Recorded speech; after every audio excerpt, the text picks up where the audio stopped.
डायन एक ऐसा नाम जिसे सुन के अच्छे अच्छे लोगों की रूह कांप उठती है। ये एक ऐसी शक्ति है जो किसी भी इंसान की जिंदगी को नरक बना देती है। दोस्तों, आज की ये कहानी एक ऐसी ही डायन के बारे में है। ये कहानी है यूपी के एक छोटे से गांव की, जहां मनोज नाम का एक लड़का अपने परिवार के साथ रहता था। मनोज लगभग 15 साल का था और उसे भूतों की कहानियां सुनने में बहुत ही ज्यादा मजा आता था। मनोज का एक बड़ा भाई भी था जो मनोज का बहुत ख्याल रखा करता था। मनोज के पिताजी की गांव में अच्छी खासी जमीन थी जिसपे वो अलग अलग तरह की फसल लगाया करते थे। फसल के तैयार हो जाने के बाद फसल की निगरानी रखना बहुत ही ज्यादा जरूरी होता था, वरना उसे जंगली जानवर खा लिया करते थे। इसी कारण से मनोज के पिताजी अक्सर फसल के तैयार हो जाने के बाद कुछ समय रोजाना रात को खेतों में निगरानी रखने के लिए जाया करते थे। एक दिन की बात है, मनोज के पिताजी को किसी जरूरी काम की वजह से दूसरे गांव में जाना पड़ा। इस वजह से मनोज के पिताजी ने फसल की निगरानी रखने की जिम्मेदारी मनोज और उसके बड़े भाई को दी थी। जब रात के लगभग 10 बजे थे तो मनोज और उसके भैया फसल की रखवाली के लिए खेतों की तरफ निकल पड़े।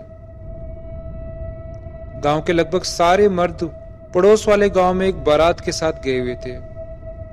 ऐसे समय में फसल की चोरी होने का खतरा बना रहता था।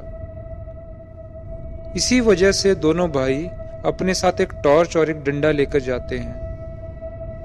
मनोज का खेत गांव से लगभग 3 किलोमीटर दूर एक सुनसान से इलाके में था और वहां से थोड़ा आगे एक छोटा सा ऐसा इलाका था जहां गांव के लोग अपने मरे हुए बच्चों को दफनाया करते थे। जैसे ही मनोज और उसका भाई खेत में पहुंचे तो दोनों ही खेत के पास उनके बनाए हुए एक सीमेंट के कमरे के अंदर चले गए। अंदर पहुंचते ही मनोज ने कमरे की लाइट और पंखा चला दिया और बेड पे आराम करने लगे। दोनों बेड पे लेटे ही थे कि अचानक से मनोज के भैया को याद आया कि वो लोग अपने साथ पानी की बोतल लाना भूल गए हैं। इस वजह से मनोज के बड़े भैया मनोज को उस कमरे में ही रुकने को कहते हैं और खुद गांव की तरफ पानी लेने के लिए चल पड़ते हैं। अब मनोज उस कमरे में अकेला ही रह जाता है। भैया के जाने के बाद जैसे ही मनोज उस कमरे का दरवाजा बंद करता है, अचानक से उस कमरे की लाइट चली जाती है। मनोज कमरे की एक खिड़की खोलकर जैसे ही गांव की तरफ देखता है तो उसे पता चलता है कि गांव में तो लाइट अभी भी है। मनोज समझ जाता है कि हो ना हो उस कमरे के बाहर ही कोई बिजली का तार हिल गया होगा। पहले तो मनोज अपने भैया के आने का इंतजार करता रहा, पर जब कमरे के अंदर गर्मी बहुत ही ज्यादा बढ़ने लगी तो मनोज ने सोचा कि मैं खुद ही बाहर जाकर तार जोड़ लेता हूं। मनोज ने टॉर्च उठाई और वो एक डंडा लेकर बिजली के खंभे की तरफ निकल पड़ा। बिजली का खंभा उस छोटे से शमशान के पास था। मनोज जैसे ही उस जगह पहुंचता है तो वो डंडे से तार को हिलाने लग जाता है। अचानक से मनोज को किसी औरत के कुछ बोलने की आवाज सुनाई दी। मनोज थोड़ा डर गया, ये सोच के कि इस समय सुनसान से इलाके में कोई औरत क्या कर रही है। फिर उसने थोड़ी हिम्मत की और उस औरत की आवाज की दिशा की तरफ टॉर्च घुमाई। टॉर्च घुमाते ही मनोज कुछ ऐसा देखता है जिसके बाद उसकी सिट्टी पिट्टी गुल हो जाती है। वो देखता है कि एक बहुत ही डरावनी सी सूरत वाली औरत सामने जमीन पे एक घेरा बना के बैठी हुई थी। उस औरत के बाल बिखरे हुए थे और वो कुछ अजीब से मंत्र पढ़ रही थी। उस औरत ने अपनी आंखें बंद की हुई थी और मंत्रों के उच्चारण के साथ साथ वो औरत अपने सिर को जोर जोर से घुमा रही थी। उस औरत के सामने काले कपड़े के नीचे कोई चीज ढकी हुई थी। उस औरत ने अचानक अपने मंत्रों के उच्चारण के साथ ही उस कपड़े को हटाया। कपड़े के हटते ही मनोज कांप उठा।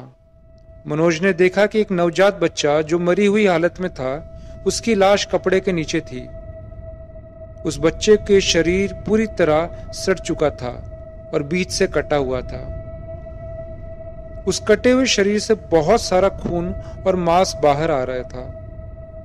मनोज वहां खड़े उस दृश्य को देख ही रहा था कि अचानक से उस औरत ने अपनी आंखें खोली और मनोज को गुस्से से देखने लग गई। उस औरत को गुस्से में देख के मनोज की जैसे सांसें ही रुक गई थी। मनोज ने उसी वक्त अपनी टॉर्च बंद की और वहां से उस कमरे की तरफ भागने लगा।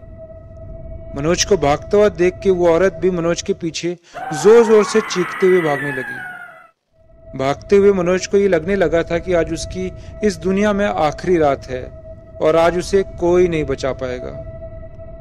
मनोज जैसे ही खेत के उस कमरे के पास पहुंचता है तो झट से ही अंदर घुस जाता है और कमरे की कुंडी बंद कर देता है। लाइट ना होने की वजह से उस कमरे में पूरी तरह अंधेरा था। मनोज एक कोने में चारपाई के पीछे छुप जाता है और भगवान को याद करने लग जाता है।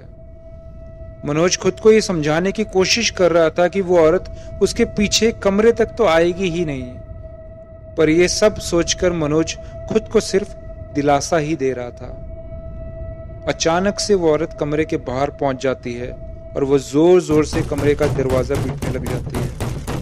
वो औरत जोर जोर से चीख रही थी और वो मनोज को कमरे के बाहर आने के लिए कह रही थी।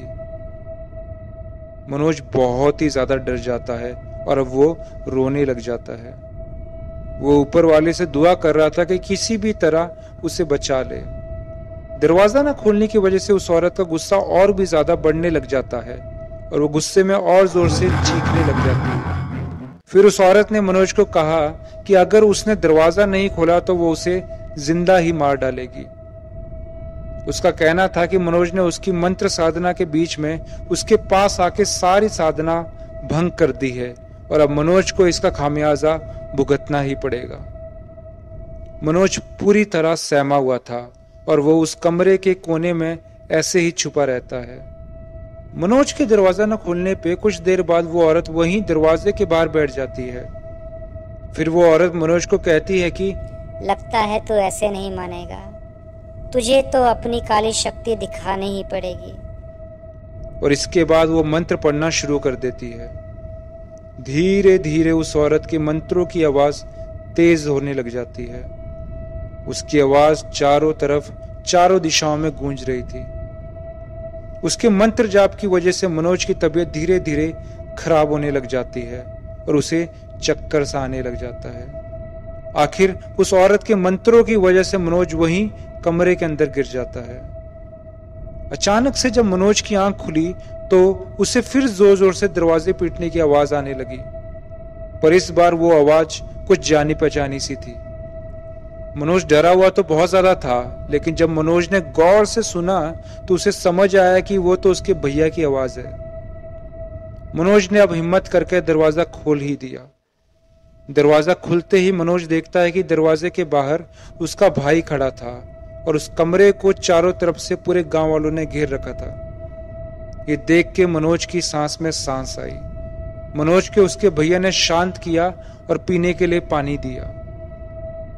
पानी पिलाने के बाद उसके भैया ने मनोज को बताया कि जब वो पानी लेके वापस खेत के पास पहुंच ही रहे थे तब उन्होंने दूर से ही उस औरत को दरवाजे के पास बैठकर कुछ मंत्र जाप करते हुए देख लिया था।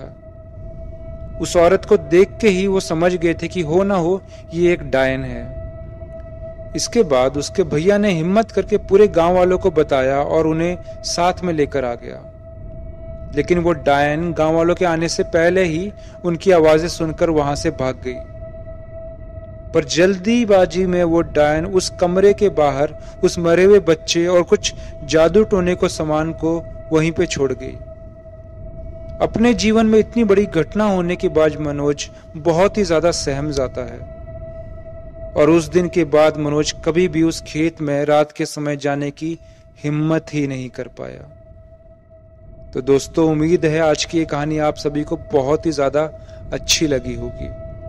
अगर आपको हमारी खौफ से भरी कहानी बहुत ज्यादा अच्छी लगी तो आप हमारे चैनल को सब्सक्राइब करके बेल आइकन जरूर दबाएं ताकि आगे आने वाली वीडियोस का भी आप मजा ले पाए। अगर आपके पास भी एक ऐसी कोई कहानी है और आप चाहते हैं कि हम आपकी कहानी को इस चैनल पे लाए तो डिस्क्रिप्शन में दी हुई मेल आईडी पे अपनी कहानी जरूर भेजें। तब तक के लिए मिलते हैं किसी और रात एक नई कहानी के साथ।